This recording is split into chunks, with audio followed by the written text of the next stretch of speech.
Okay, let's go.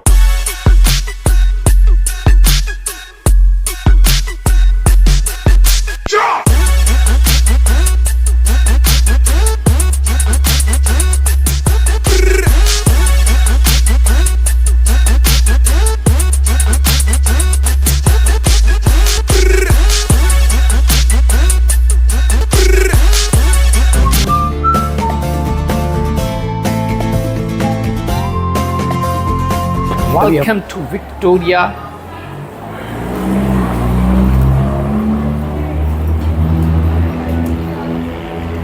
बिल्कुल ही उसी तरह जैसे एरोप्लेन्स में होता है, बिल्कुल यहाँ पे आप देख सकते हैं सामान हर किसी का पड़ा हुआ है जो वहाँ से निकल के यहाँ पे आ रहा है। सिक्योरिटी के हिसाब से यहाँ पे आप देख सकते हैं सिक्योरिटी एहलकार भी खड़े हैं। यहाँ पे जैसे ही आप टर्मिनल से बाहर निकलेंगे तो यहाँ पे दो किस्म की बसेस आपको मिलेंगी, डबल डेकर ही होंगी। एक नंबर होगा 70 और दूसरा नंबर होगा 72।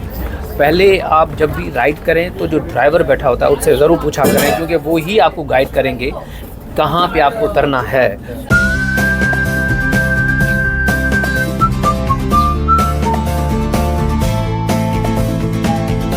अभी हम डाउनटाउन विक्टोरिया में पहुंच चुके हैं और बस के थ्रू हम यहाँ पे पहुँचे। बस ने हमें यहाँ पे 1 घंटे में जो है वो पहुँचाया।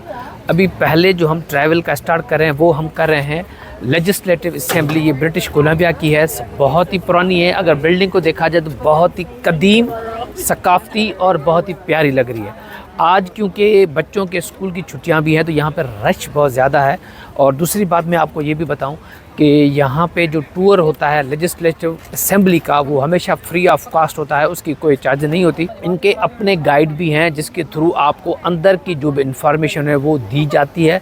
अगर आप उनके गाइड के साथ नहीं चलना चाहते तो आप खुद भी अंदर की असेंबली को जो है वो एक्सप्लोर कर सकते हैं।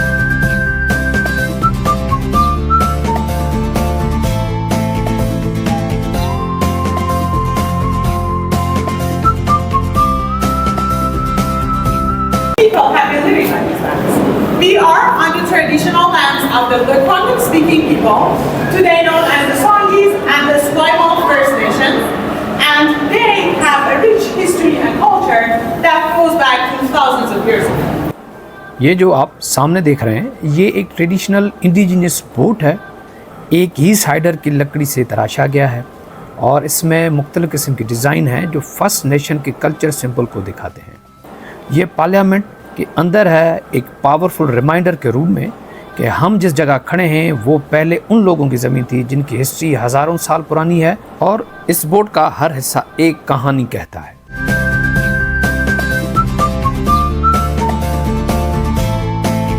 यह है हॉल ऑफ ऑनर, पार्लियामेंट का एक अहम कॉरिडोर जहां से एमएलए गुजरते हैं जब असेंबली में जाते हैं। इस जगह का डिज़ाइन और डेकोरेशन बताता है ये सिर्फ एक रास्ता नहीं बल्कि ब्रिटिश कोलंबिया की हिस्ट्री का एक जीता जागता हिस्सा है। सबसे बड़ी बात मुझे अच्छी यहाँ पे ये लगी कि इनकी जो फ्रीडम फाइटर्स थे और जिन लोगों ने यानी 1863 और उससे पहले जो इन ब्रिटिश एम्पायर की मदद की है इस रिजीम हासिल करने के लिए, उनको यहाँ पे खराज तहसीन भी पेश किया गया। ख़ासतौर पे जो सिख थे, जो सिख की बड़ी यहाँ पे ज़बरदस्त किस्म की सिखों की यहाँ पे जो है वो खराज तहसीन उनको पेश किया गया। बहुत सारे सिखों की यहाँ पे पोर्ट्रेट्स लगी हुई हैं, उसके साथ उनके जो सोर्ड्स थे, उनकी जो तलवारें थीं और ख़ास तौर पे उनको जो उस दौर में मेडलों से नवाजा गया था, बेजेस से नवाजा गया था क्राउन का हिसाब से, तो उनको भी यहाँ पे तस्वीरों की तरफ से नुमाया किया। और ख़ास तौर पे उनको लिखा हुआ है डिफेंडर्स ऑफ द क्राउन, यानी बादशाह की क्राउन को बचाने में उन्होंने बहुत मदद की। बिल्डिंग बहुत ही ज़बरदस्त है, नफीस है, बहुत ही बेहतरीन है, वेल मेंटेन्ड है। और अभी तक ये ऐसे कह सकते हैं कि यहाँ पे अभी पार्लियामेंट यानी जो कानून साज हैं, कानून दान है, वो यहाँ पे बैठते हैं। जो रॉयल फैमिली है जो मुख्तलिफ़ अदवार में यहाँ पे आई है तो वहाँ के यहाँ पे पोर्ट्रेट्स लगे हुए हैं और इसके साथ साथ जो विज़िटर बुक्स है उनमें जो उनके तासुरात हैं वो यहाँ पे सारे लगे हुए हैं। स्ट्रक्चर की अगर बात करें तो स्ट्रक्चर बहुत ही खूबसूरत हसीन है कि जिस जगह पे मैं अभी खड़ा हूँ और जहाँ पे ये बिल्डिंग बनी हुई है, ये बेसिकली जो पुराने इंडिजीनियस यानी जो इस इलाके के असल लोग थे वो यहाँ पे खेती बाड़ी करते थे और मुख्तलिफ़ किस्म के फसल यहाँ पे उगाते थे। उसके बाद जब ब्रिटिश का रूल आया, उन्होंने इनसे जो तिजारत स्टार्ट की और फिर जब उनके अंडर में ये इलाका आ गया तो उसके बाद ये एक सकाफ़ती कह सकते हैं कि एक मेमोरियम के हिसाब से ये चीज़ बनाई गई है, मगर बहुत ही खूबसूरत है। अभी हम चलते हैं ऊपर वाले सेशन में और देखते हैं ऊपर क्या चीज़ है एक्सप्लोर करने के लिए।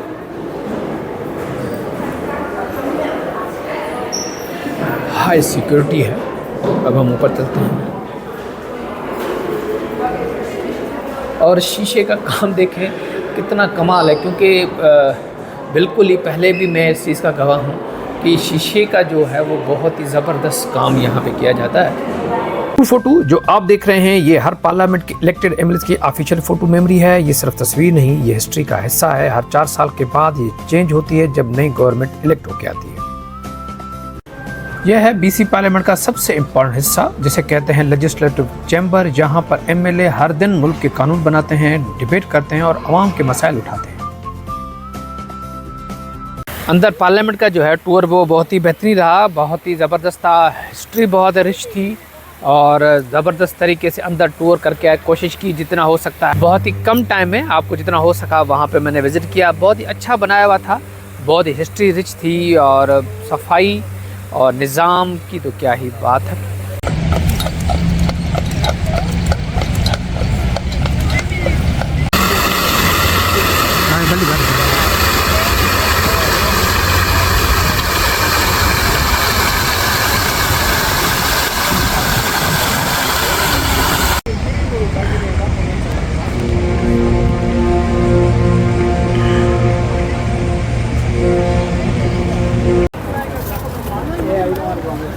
अभी कोशिश करेंगे डाउनटाउन को घूमने की।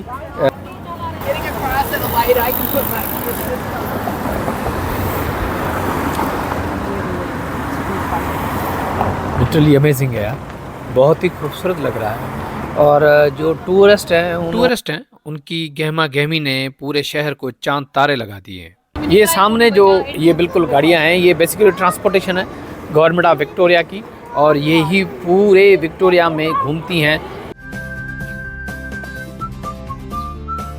पैदल चलने का भी एक अपना मज़ा है। एक तो वेदर बहुत ही शानदार है, हमारी उम्मीदों से ज़्यादा अच्छा निकला, नहीं तो हमें तो यही था अंदाज़ा कि बहुत ही गर्मी होगी, जिसकी वजह से मैं लिटरली बात बताऊं कि हम प्रोग्राम भी कैंसिल कर रहे थे, क्योंकि कल इतनी गर्मी थी तो हमने सोचा शायद बच्चे सर्वाइव न कर सकें, क्योंकि जहाँ पे मेरी रिहाइश है वहाँ पे तो बहुत ही गर्मी थी।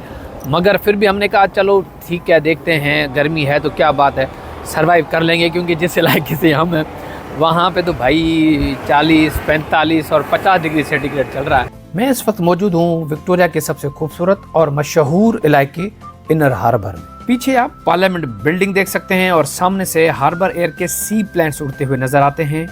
ये जगह सिर्फ टूरिस्ट स्पॉट नहीं, ये विक्टोरिया का दिल है। बहुत ही खूबसूरत और बहुत ही हसीन बनाया हुआ इन्होंने यार, लिटरली मैं आपको क्या बात बताऊँ, इतना खूबसूरत है कि बंदे का जो है ना वो दिल खुश हो जाता है इन चीज़ों को देख देख के। इतना खूबसूरत बनाते हैं ये लोग कि बंदा पता नहीं कहाँ कहाँ से आता है सिर्फ यार इन चीज़ों को देखने के लिए। अब ये इनर हार्बर है और सामने अपनी गाड़ियाँ जो है वो पार्क करके और फिर फेरी के थ्रू ट्रैवल करते हैं। यह है विक्टोरिया की मशहूर गवर्नमेंट स्ट्रीट, एक ऐसी जगह जहां आपको मिलेंगे British era buildings, street art, music, shopping और बहुत सारी हिस्ट्री। स्ट्रीट का नाम गवर्नमेंट स्ट्रीट इसलिए पड़ा क्योंकि ये सीधा ले जाती है बीसी पार्लियामेंट और गवर्नमेंट के ऑफिस तक। ये जो विक्टोरिया शहर है ये बेसिकली इसको वॉकिंग शहर भी कहा जाता है। यहाँ पे हमेशा 2 चीज़ों को ज़्यादा प्रमोट किया जाता है, एक तो साइकिलिंग को ज़्यादा प्रमोट किया जाता है और उसके साथ साथ जो लोग होते हैं उसको कहते हैं कि भाई यहाँ पे आप पैदल ज़्यादा चलो, इसीलिए यहाँ पे पैदल के ट्रैक्स ज़्यादा हैं, प्रॉपर उन ट्रैक्स को मेंटेन किया हुआ है। बच्चे साथ हो और आइसक्रीम ना हो तो हो ही नहीं सकता। और ये वाहिद मुझे शॉप है जिसके सामने बड़े ये ज़बरदस्त किस्म के चेयर्स भी लगी हुई हैं और अंदर जो है मुझे बहुत ज़्यादा रश भी लग रहा है, तो अंदर चलते हैं, देखते हैं। वाह, जिसकी वजह से रश बच्चों की ज़्यादा, क्योंकि आपको पता है चॉकलेट में बच्चों की वैसे ही ज़्यादा रश होती है। हाय कनिष्का। अगर आप विक्टोरिया आएँ और ये स्ट्रीट ना देखें तो समझिए कि ट्रिप आपका अधूरा रह गया। स्ट्रीट परफॉर्मर्स आपको ज़्यादातर मिलेंगे। मैं तो पहले भी कहता था कि ये लोग अपने इलाकों को इतना तो खूबसूरत सजाते हैं कि देखने वाले पता नहीं कहाँ कहाँ से सिर्फ घूमने ही आते हैं। लिटरली अमेजिंग है। सिक्योरिटी की बात करें तो ये देखें, पुलिस आपको यहाँ पे खड़ी होगी, उसके साथ यहाँ पे आपको एम्बुलेंस भी होगी। बाय चांस यहाँ पे कोई इशू हो जाए तो कोई बात नहीं है। स्ट्रीट मैंने आपको पहले ही बताया, स्ट्रीट का नाम गवर्नमेंट स्ट्रीट के नाम से ये मशहूर है और इसी स्ट्रीट पे रश और भीड़ भी बहुत ही ज़्यादा होती है। अगर मैं सफाई की बात करूं तो क्या ही बात है। जैसे हमारे यहाँ होता है, मुख्तलिफ़ किस्म के एजेंट होते हैं या ठेकेदार होते हैं। अगर आपको गाड़ी कहाँ पे पार्क करनी हो तो पार्क करने के बाद फिर आप उनको टिकट देते हैं या आपको पर्ची देते हैं। मगर यहाँ पे कुछ ऐसा सिस्टम नहीं है। यहाँ पे ऑटोमेटिकली यहाँ पे गाड़ी खड़ी करेंगे, आप यहाँ से अपना कार्ड डाल के अपनी पेमेंट करेंगे। यानी अगर 2 घंटे की पार्किंग है, 3 घंटे की पार्किंग है, आधे घंटे की पार्किंग है, यहाँ पे आप टैप करके आपने निकाल सकते हैं। अगर आपकी गाड़ी खड़ी है और आप पार्किंग अदा नहीं करते तो ऑटोमेटिकली वो पार्किंग की रसीद, गाड़ी की तस्वीर आपके घर पे आ जाएगी।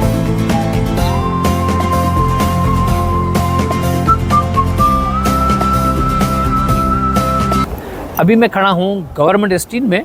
इसका मकसद ये नहीं है कि गवर्नमेंट का नाम आ रहा है तो यानी ये गवर्नमेंट के शॉप से नहीं, ये गवर्नमेंट स्ट्रीट इनका नाम दिया हुआ और दोनों तरफ यानी लेफ़्ट और राइट दोनों तरफ से शॉप्स हैं। यहाँ पे जो लोकल चीज़ें हैं उनको प्रमोट करने के लिए ये चीज़ यहाँ पे बनाई हुई है। अगर वहाँ से इनर हार्बर से स्टार्ट करेंगे तो थारोली वहाँ तक मुख्तलिफ़ किस्म के ब्रांड्स आपको मिलेंगे, मुख्तलिफ़ किस्म के खाने आपको मिलेंगे और ज़बरदस्त तरीके से मैनेज किया हुआ है। अभी क्योंकि थक गया हूँ, सुबह के निकले हुए तो मैंने सोचा क्यों ना रेस्ट कर लूँ। मगर ये तीसरा स्पॉट से हमने पार्लियामेंट घूमा, इनर हार्बर घूमा और ये क्योंकि मेरा ये मोटिव था कि अगर घूमना ही है तो पैदल घूमा जाए बनिस्बत गाड़ियों में और टैक्सी में, क्योंकि उससे पैसे भी ज़ाया होते हैं और ज़्यादा लगते हैं। घूमने का घूमना भी, सेहत की सेहत भी। तो आइए आगे चलते हैं, देखते हैं और क्या चीज़ें हैं विक्टोरिया में। मेरा कम में ये चाइना टाउन है और थोड़ी मैं हिस्ट्री आपको बताऊं। हिस्ट्री ये है कि कुछ साल पहले 1858 में जब फ्रेजर रिवर में गोल्ड का पता चला तो अमेरिका, यूरोप और चाइना से लोग हजारों की तादाद में विक्टोरिया पहुंचे। इसी दौरान यहाँ चाइना टाउन का आगाज हुआ जब चाइनीज माइनर्स ने यहाँ रहना शुरू किया। ये गोल्ड रश ने ही विक्टोरिया की एक छोटी सी पोस्ट से एक बिजी सिटी में तब्दील किया। यहाँ पे चाइना से लोग इमिग्रेंट करके यहाँ पे आए थे और फिर गवर्नमेंट ऑफ कनाडा ने इन लोगों को यहाँ पे बसाया था और यहाँ की जो लोकल आबादी थी उनको बड़ा ही दिल से वेलकम किया था। अभी हम दाखिल हो चुके हैं चाइना टाउन में और बेसिकली हम तो जा रहे थे वापस। कल को दिल में रह जाता कि भाई इतने दूर गए और चाइना टाउन नहीं घूमे। क्यों अंदर जाएंगे तो अगर बाहर से ही देखा जाए तो बाहर से ही इनका जो सिस्टम है और जो इनका इंटीरियर लुक है वो बिल्कुल ही चाइना की तरह लग रहा है। और जैसे यहाँ पे देखते हैं बिल्कुल इसी तरीके से होता है जैसे चाइना की फिल्मों में देखा, क्योंकि मैं कभी चाइना तो गया नहीं, उनके फिल्मों में वगैरह भी ऐसी चीज़ें होती हैं। अंदर की जो इमारतें हैं, अंदर की जो दीवारें हैं वो उस तरीके की हैं जो एशियंस की होती हैं, क्योंकि हमारे पाकिस्तान में भी इस किस्म की दीवारें होती हैं लिटरली। बाकी जो पाकिस्तान है, बाकी जो कनाडा है वहाँ पे इस किस्म की दीवारें नहीं होती, वहाँ के इस तरह के घर भी नहीं होते। मगर यहाँ पे लुक चेंज किया है इन्होंने, अपना ट्रेडिशंस उसको बरकरार रखा है, जिसकी वजह से लोग इसको यहाँ पे देखने आते हैं और इसको चाइना टाउन के नाम से।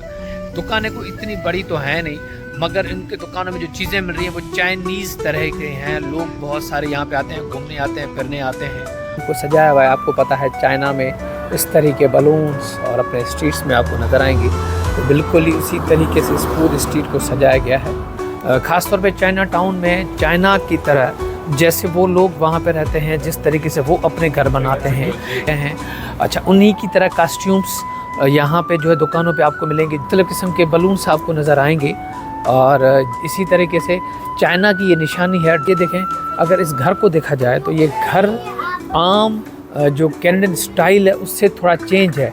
यानी ये अगर इसको देखा जाए इसकी कंस्ट्रक्शन और इसका बाहर का तरीका तो ये बिल्कुल ही चेंज है, उस तरीके का नहीं है जो आम होता है। और अगर इस ईंट को देखा जाए, ये ब्रिक्स को देखा जाए तो ये ब्रिक्स भी आम ब्रिक्स नहीं है। ये ब्रिक्स का जो है सिस्टम स्ट्रक्चर जो एशिया की ब्रिक्स होती है बिल्कुल ऐसा ही है, यानी ये दूसरे किस्म का स्टाइल है। यहाँ पे चाइना का आपको फील होगा, चाइना का लुक आपका फील है, इसलिए इसको यह चाइना टाउन के नाम से कहा जाता है। वहाँ से स्टार्ट हुई और ये स्ट्रीट जाके यहाँ पे ख़त्म हुई। दोनों तरफ से यही है चाइना टाउन।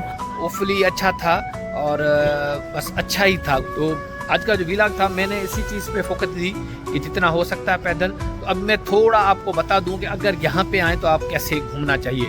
आप जब भी उतरेंगे फेरी के, क्योंकि फेरी के अलावा तो कोई रास्ता है नहीं विक्टोरिया में आने के। और विक्टोरिया में आपको ये भी बता दूं कि ये ब्रिटिश कोलंबिया का कैपिटल सिटी भी है।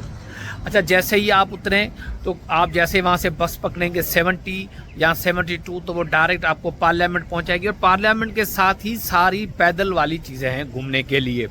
वहाँ से घूमेंगे तो अगर आप यहाँ पे गवर्नमेंट के स्ट्रीट पे आते हैं तो उसको कट नहीं करें और फिर जैसे ही आप आगे चले जाएंगे तो आपको चाइना टाउन में यानी एक तीर में सारे ही शिकार हो जाएंगे और एक ही वक्त में आप सारी चीज़ें घूम सकते हैं। अभी क्योंकि चाय का वक्त हो गया है और अभी हम यहाँ पे एक है इंडियन कोई रेस्टोरेंट है, वहाँ पे चाय का हमने ऑर्डर दिया, वहाँ पे चाय पियेंगे और उसके बाद हमारा वापसी का सफ़र होगा। 8 बजे हमारी फेरी है जो हम वापस जाएंगे।